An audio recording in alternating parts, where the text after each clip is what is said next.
پېښور کې نن په مختلفو واقعاتو کې 4 کسان چې کوم دي هغه وژل شوي دي. په دې کې 2 چې کوم دي هغه سکرونه دي. دې حوالې سره چې پهلنۍ کوم واقعه ده هغه د متنو تاڼې په حدود کې شوې ده. دلته چې کوم کسان درونه وژل شوي دي هغې کې یو حبیب الله دی، د 26 سال عمر دی، او د بل زین العابدین نوم دی، د تقریبا 25 سال عمر دی. دا دواړه د امان الله زامن دي، دا د مریم زو اوسېدونکي دي. د کې مدعي چې کوم دی تاج محمد دی، هغه پولیس ته ویلي دي چې دی او دا مقتولین په دغه ځای کې موجود وو.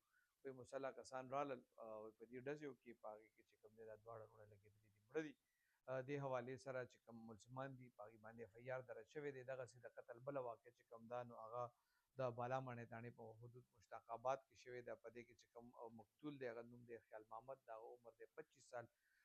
مدعي د ضرور دی دوست محمد، د ویلي دوست محمد ویلي دي چې ما د جمعې لمونځ وکړ، کور کې ناست وم، وایي د فایرنګ اواز مې واورېد، وایي چې راووتم نو وایي د ورور خیال محمد مې زخمي پروت و.